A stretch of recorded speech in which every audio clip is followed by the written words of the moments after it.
Picture your life right now. What do you see if all you see are failures? I want you to know something that view can change if you're staring at an endless wasteland. I'm here to show you how toss but the seeds of opportunity. The transformation begins. In the most powerful place you can imagine your mind in this video, we'll explore 5 proven techniques that turn mental defeat into victories. Each one uses something grammatical. You already possess the incredible power of human thought throughout the wisdom of Stoic philosophy. You'll learn to reshape negative F's into an engine for growth. Keep watching until the end, because each technique will build on the last. One to construct a bigger whole by the time we're done. These 5 strategies won't just be concepts, they'll be tools you can use every day.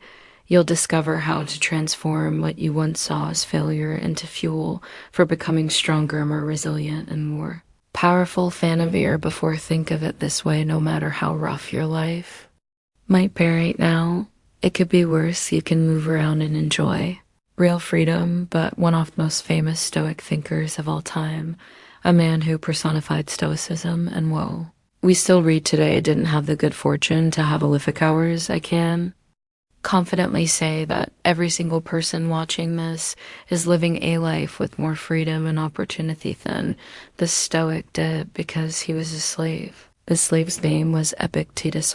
He was born in the year 50 and had lived a hard life as a slave. As all slaves do, in fact, his leg was permanently damaged by his master, yet despite that, Epictetus became one of the most influential philosophers in human history. So this man who had nothing, no freedom, no possessions, nor right to even live on his own, discovered something freeing. While his body was enchained, his mind remained free. He realized that true power isn't in controlling your circumstances, but in controlling your response to the Epictetus's. Life did eventually become better since he was released from slavery after gaining his freedom. Epictetus didn't become bitter, even though he had every right to be. Instead, he built a school where he taught others how to find strength in adversity. His teachings were so powerful that they influenced Roman emperors, modern CEOs, and even prisoners of war who used his principles to survive unimaginable conditions. Winnow and honor the name of Epictetus over 1,000 years later. Think about where he started and where he ended, using only the power of his mind. If Epictetus could find freedom and strength while literally enslaved, imagine what you can do with the challenges you're facing. His life proves that your circumstances don't define you. Your response to them does. Let me show you how to apply his wisdom to your Epictetus life story. Epictetus said some things are in our control and others not. Simple, right? But this basic idea can transform your life once you truly understand it. Think about your last major setback. Maybe it was a job rejection, a failed relationship, or missed opportunity. Now grab a piece of paper and draw a line down the middle on one side. Write what you could control about the situation on the other. What you couldn't. Here's what happens: most people waste enormous mental energy on things they can't influence. You can't change the weather, so why feel bad about it as a single person? You can't change an election outcome either. That's decided by millions of people. And you're only one person. If you lose a job or if the people in charge aren't being fair, what can you do? That's outside your control, but how you did your work, that was a lie. You.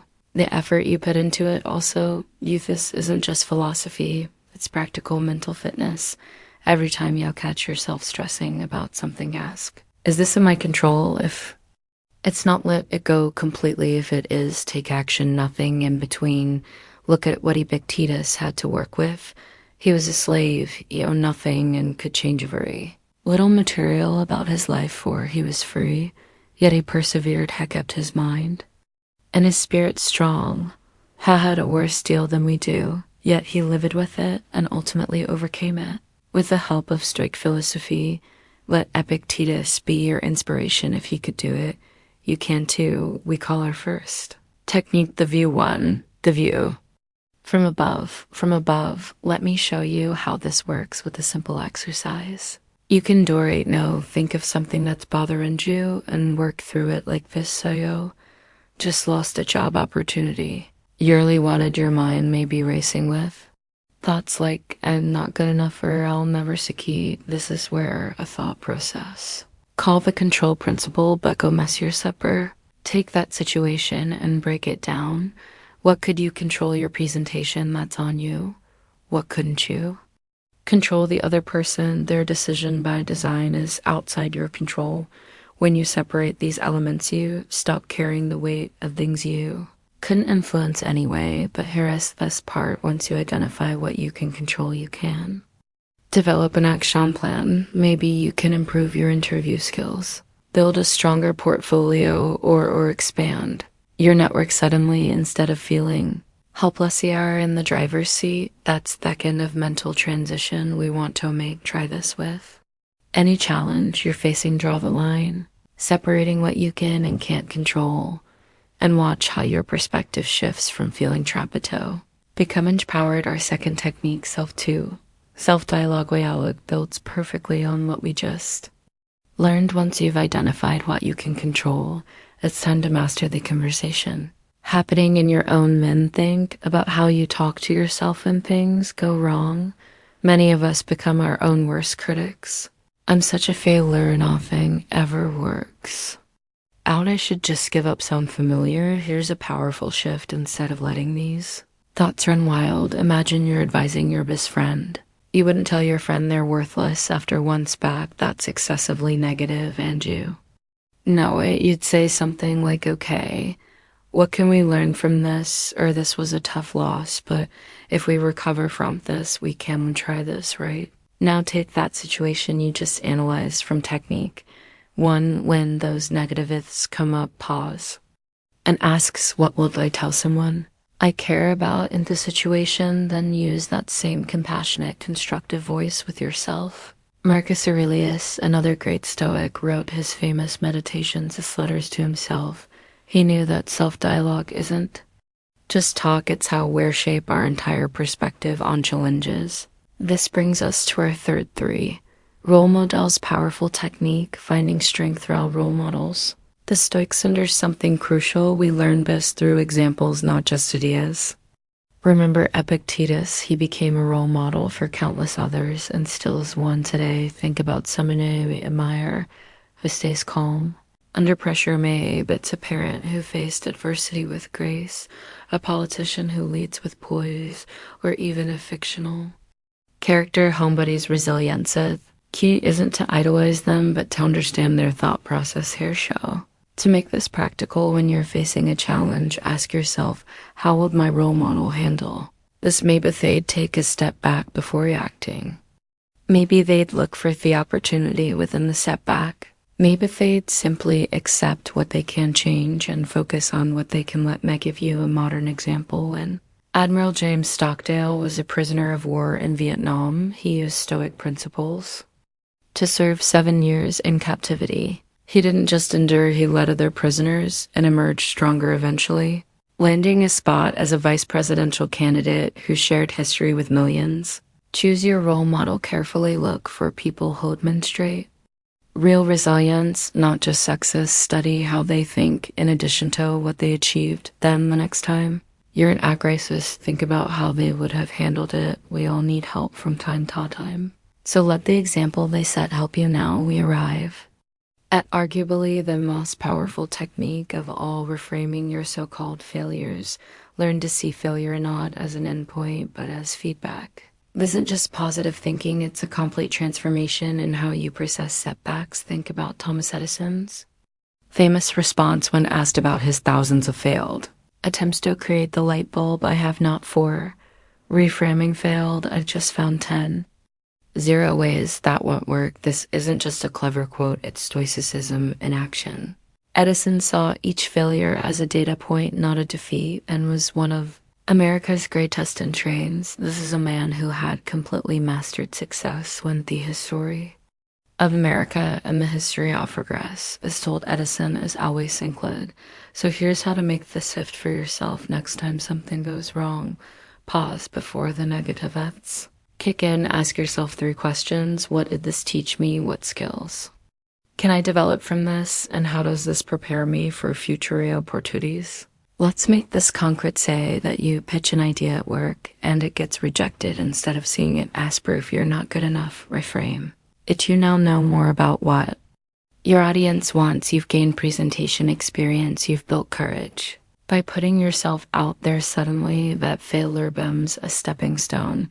This is exactly what Epicus meant when he said it's not what happens to you, but how you react to it that matters. Every setback is raw material for growth if you know how to use it. So start with this, with carefully examining circumstances. Every time you said the word failure in your life, this mindset can become even more powerful if you learn to seek out if you search for opportunities where you once would have worried about failure. Most people arrange their lifestyle, minimize the possibility of failure. They stick to what they know, take the safe route, and avoid putting themselves in situations where they might fall short. But every major breakthrough in history, every onecum from someone who was willing to fail repeatedly. The Ree brothers crashed countless times before achieving flight. Marie Curie conducted thousands of failed experiments before winning the Nobel Prize. James Dyson created over 5,000 failed prototypes before inventing the vacuum cleaner that made him world famous. What these innovators understood was that failure isn't just something to be tolerated, it's an essential part of the discovery process. Remember that the goal isn't to fail less, it's to learn more from each failure. When you truly internalize this, you'll find yourself taking bigger risks, pursuing bolder goals, and achieving more success than everyone who played it safe. This brings us to our final 5 goal setting technique. One that ties everything together: mental goal setting. The Stoics understood something profound about human nature. We often suffer not from facts of our challenges, but from how frame them. Here's what I mean. When you're facing a big goal, your mind might jump straight to the end result. I need to completely change my life, or I have to master this skill immediately. This all or nothing thinking is a recipe for feeling overwhelmed. And get instead, think like a Stoic. Break down that mountain into manageable hills. If you want to change your careers, don't start with get my dream job. Start with research one component a day, or update my resume to version on. Remember, progress isn't about giant leaps. It's about consistent small steps. Through this approach, take your big goal and break it into the smallest possible actions that you can't fail at. That sure you can do. For example, if you want to write a book, begin with the goal to write 1 paragraph. Everybody can write 4 lines. These micro goals might seem too easy, but that's exactly the point. Completing 100 micro goals, for example, it's up to 1 very big real goal. If your goal is to become Allergen, Epicus did it. He went from Slovato, renowned philosopher, through countless small choices and actions. Day after day, your transformation can be achieved in the same way as we approach the end here. Let's conclusion it all together. I'll show you how these 5 techniques work together through a real-world example. Meet Sarah, who just opened her dream coffee shop 6 months ago. After an exciting start, is facing a serious challenge. Revenue-wise down 40% from her expectations, and she's wondering if she should close down. Let's walk through how Sarah can use each technique to make the right choice and then rebound. First, Sarah applies the control principle. She takes out her notebook and draws that line down the middle on the can control side. Her shop's quality, her menu offerings, and the effort she puts into marketing on the can't control side. Rising coffee bean prices and an ongoing road construction by the restaurant. Immediately she stops wasting energy worrying about the construction and starts focusing on what she can improve. Now comes self-dialogue. Instead of telling herself I'm a failure or my dream is dead, Sarah speaks to herself as she would to her best friend. You're learning the hardest part of business ownership right now. Every successful cafe owner faces setbacks like this. For role models, Sarah researches local success stories. She reaches out to the owner of a nearby restaurant who becomes a mentor, sharing how they overcame similar challenges. Then comes reframing. Instead of seeing the 40% revenue drop as proof of failure. Sarah frames it as valuable market feedback. Low afternoon sales means she needs to innovate at that time of day. Customer complaints about limited seating get her to order. Or seating each problem becomes a clue for improvement. Finally, Sarah uses goal setting to break down her turnaround plan. Instead of the overwhelming goal of save the business, she creates smaller reachable targets. This week, survey 50 customers about their preferences. Next week, test 3 new menu items. End off month, redesign seating layout to add 6 more spots.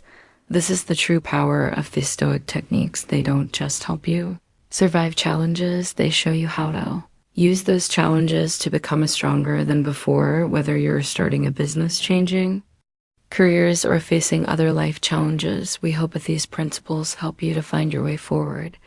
Drop a comment below about your own journey with these techniques and with Stoicism in general. Your story might be exactly what another person needs to hear to start their own journey towards Stoic resilience. Remember, like Epictetus, you have the power to transform any circumstance into an opportunity for growth. Whether you're drawing that control line in your journal, practicing self-dialogue, or taking those small progressive steps forward, every moment is a chance to strengthen your inner fortress, to turn past failures into present strength. Finally, don't forget to subscribe and hit that notification bell for more videos about transforming life's challenges into fuel for growth. Until next time, keep building your resilience one Stoic technique at a time.